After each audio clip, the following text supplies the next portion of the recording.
Hi everyone, let's start today's video with a tip for the students who feel mathematics is a difficult subject. I have seen students solving many questions endlessly and then getting tired of that particular subject or that particular topic. Now, a very easy trick over here is to solve less number of questions but covering the entire chapter. So solve different types of questions which can be formed from the knowledge which you have gathered from that particular chapter. If you do that, trust me, there is no one who can stop you from getting good marks in mathematics. This is the third part of the video on the series of probability. So let's begin.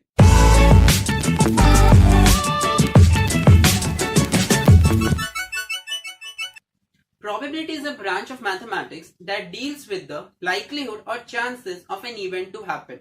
कोई particular event होने के क्या chances हैं, कितनी संभावना है, that is decided by probability.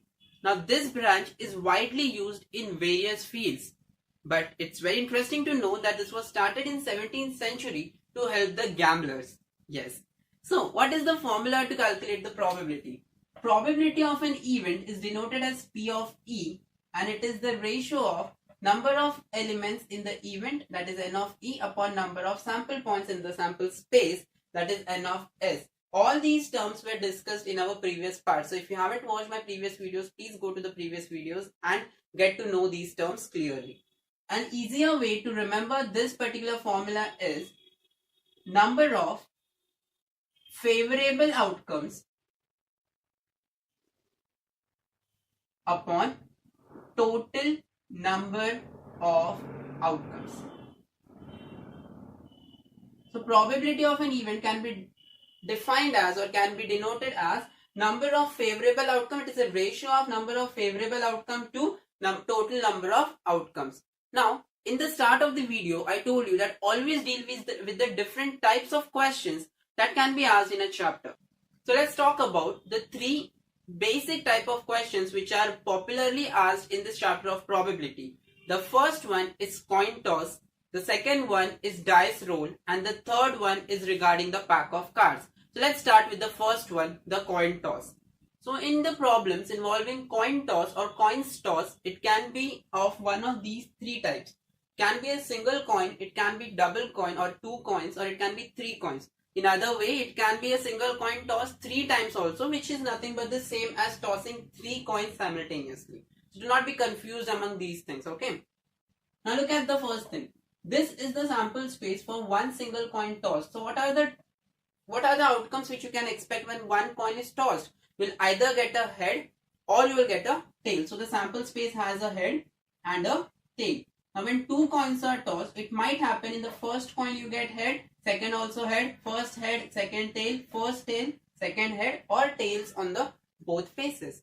So these are the four possible outcomes which you have when the two coins are tossed. Similarly, when three coins are tossed, this is the sample space which we have. So if I have to write the n of S, that is number of sample points in each case, it will be 2 over here, 4 over here, and n of S in 3 coins case will be 8. So this is 2 raised to 1, 2 raised to 2, 2 raised to 3. If you are tossing a coin for 4 times, your n of S will be 2 raised to 4, and so on and so forth. Let's see some of the questions now. Now, for single coin, I'm not going to talk about the single coin. This is a very simple type of question. So let's start with the two coins. The first event says, find the probability that no heads appear. I hope you remember the formula for probability. Number of favorable outcomes upon total number of outcomes. Let's start with the first one. The first question says, no heads appear. Now you look at these. Heads are there. Head is there. Head is there. Head is not there. How many favorable outcome is there? 1. So I can say the first case, P of, let me call it as E1. How many favorable outcome? 1. And what is the n of S? That is the total number of outcome, 4. So first answer, the probability that no head will appear is 1 by 4. Let's look at the next one. At least one tail appear. At least one tail. Can we get more than one? Yes, that is fine. But at least one tail should be there. So how many are there? 1, 2, 3 cases. So I can say P of E2 is 3 out of the total 4. So 3 by 4. at most one head appear. At most one head, ज्यादा से ज्यादा एक head, एक से ज्यादा नहीं चलेगा. So at most one head. Agreed? Agreed. Yes, at most one head. ज्यादा से ज्यादा एक, उससे कम होगा चलेगा, उससे ज्यादा नहीं चलेगा. So these are the three cases in that. So I can say P of E3 will be 3 by 4. So that was some of the questions from the case where two coins are tossed or a coin is tossed twice. Look at the three coins now. Head on the second toss. Let me call it as P of E4. Let me write with red pen so that you can distinguish. P of E4. Head on the second toss. 1, 2, 3, 4. Any more cases you can see? No. So how many favorable? 4 out of the total of 8, which comes out to be 1 by 2. Okay. Let's look at the next question now. No tail. No tail appears. Tail is there, tail is there, tail. Only this one case is there when no tail appears. So I can say P of E5 is 1 out of 8 or 1 upon 8. At most 2 tails appears. At most 2 tails. ज़्यादा से ज़्यादा 2 tails. कम होगा चलेगा, ज़्यादा नहीं चलेगा. At most 2 tails appear. See here. At most 2 tails. All these cases are valid except for this one. So I can say P of E6 will be 7 upon 8. So these were some of the examples from the type of question of coin toss. Once you understand the sample space and you know the meaning of the words like at least, at most, so on and so forth, then you will be able to solve these type of questions very easily. Let's go to the type 2 questions, that is dice roll. In case of dice, there are two types of questions which can be asked. A single die roll in which the possible outcome is number 1, 2, 3 or 4 or 5 or 6, and two dice roll where these are the 36 possible outcomes which can be expected.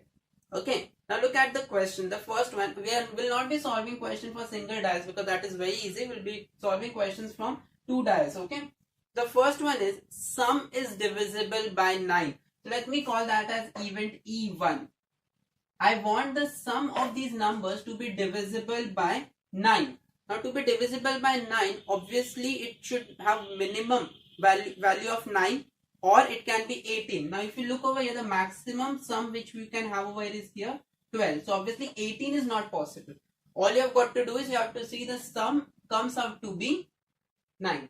So the possibilities are 5, 4, 4, 5, 6, 3 and 3, 6. So I can say P of E1, how many are the number of expected outcomes or favorable outcomes? 4 out of the total 36, which comes out to be what? 1 upon 9. Okay. Let's look at the next one. Sum is at least 12. Now if you look at the sum, there is a very interesting matrix over here. If you look at this, see, sum of these two numbers is 2, this is 3, this is 4, this is 5, this is 6, then you have 7, 8, 9, 10, and look over here. Do you see 11? This is 10 and this is 11 over here. 11 and this is maximum 12. The question says sum is at least 11. So it should be 11 or more than 11. So how many cases are there? 3 such cases are there. So P of E2 will be 3 upon 36, which can come out to be 1 upon 12. Next question.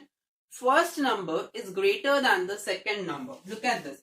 First number greater than the second number. If you look at these numbers over here, you will find that the first number is greater than the second number. Let me use another color pen.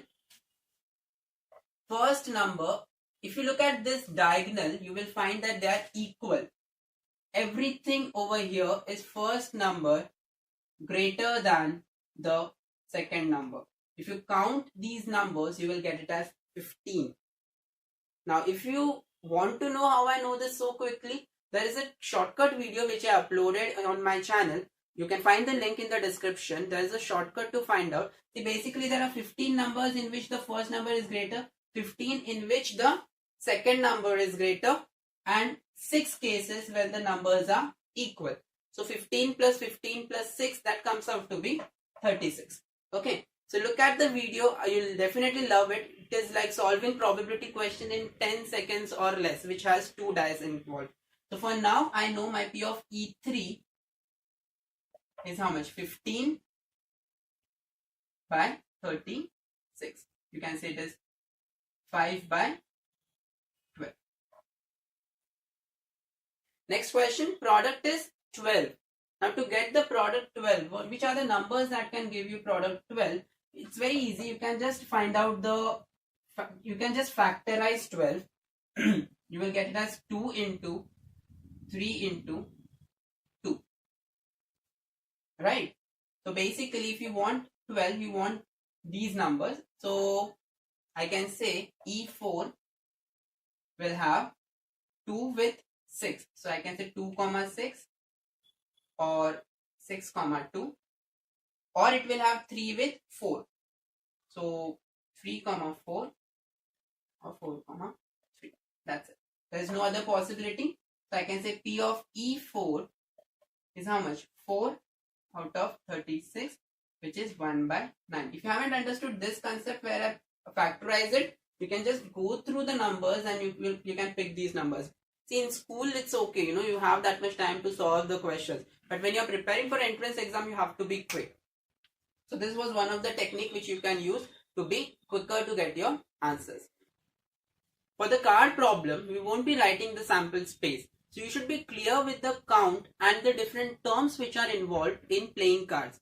Now if you have been playing with playing cards, then definitely you would know these terms. But then again, you should be knowing them in English. Okay. So I'll just help you out with some terms. A pack of 52 cards is also called as a deck of cards. So if they talk about playing cards, there is total 52 cards in it. Now the breaking of these 52 cards, out of the 52 cards, 26 are black in color and 26 are red in color. Remember the numbers, okay? It is always equally divided. In black color, there are 2 suits, S-U-I-T-S suits. They are spades and club, each suit having 13 cards. Similarly, red also has 2 suits, heart and diamond, each having 13 cards. Now, out of the 13 cards, in every suit, 3 cards are called as the face cards. So, these 3 are the face cards of spade suit. Similarly, there are face cards from other suits as well. So, I can say in every suit, there are 3 face cards and 10 number cards starting from 1 to 10. The card with number 1 is actually the ace card. So it starts with ace, then number 2, 3 goes up till 10 and the 3 face cards. So I can say in every suit there are 3 face cards and 10 number cards in every suit. So basically how many face cards are there? 4 into 3, that is 12. So total there are how many face cards? 12 face cards. And how many number cards are there? 4 into 10, that is 40. 40 number cards, which makes it a total of 52. Now you remember these numbers, they are very important. Let's see some of the numericals on the same. So I've written some of the points from our discussions over here. We have 52 cards, 12 face cards, 3 in each suit, 40 number cards, 10 in each suit, and out of that 52, 26 are red cards and 26 are black cards. Okay, so let's look at the first question. They are telling from a well shuffled pack of cards, 1 card is drawn. First question says find the probability that it is not a black card. It is not a black card. Now if it is not a black card, it has to be a red card. So how many red cards are there total? 26 out of 52 cards. That comes out to be 1 by 2. Okay, let's look at the next question. The card has number between 7 to 9, both inclusive. So what does that mean? That the number should be 7, or it can be 8, or it can be 9. Now this 7, 8, 9 number is present in each of the suits. It is present in spade, it is present in club, it is present in diamonds, and it is present in hearts. So basically I'm looking for these numbers and not the suit. So basically these are the 3 numbers. And how many suits are there? 4 suits. So how many favorable outcomes are there? 12 favorable outcomes are there. So I can say P of E2 will be 12 out of 52. You can reduce it further if you wish to. The next question says that card is not a diamond card. It should not be a diamond card. So it can be a spade, it can be a club, it can be a heart. So basically 13 plus 13 plus 13 cards. That comes out to be how much? Correct. So P of E3 will be 39 divided by 56. Next question. It is a red face card. Now this is very particular. How many face cards are there? 12.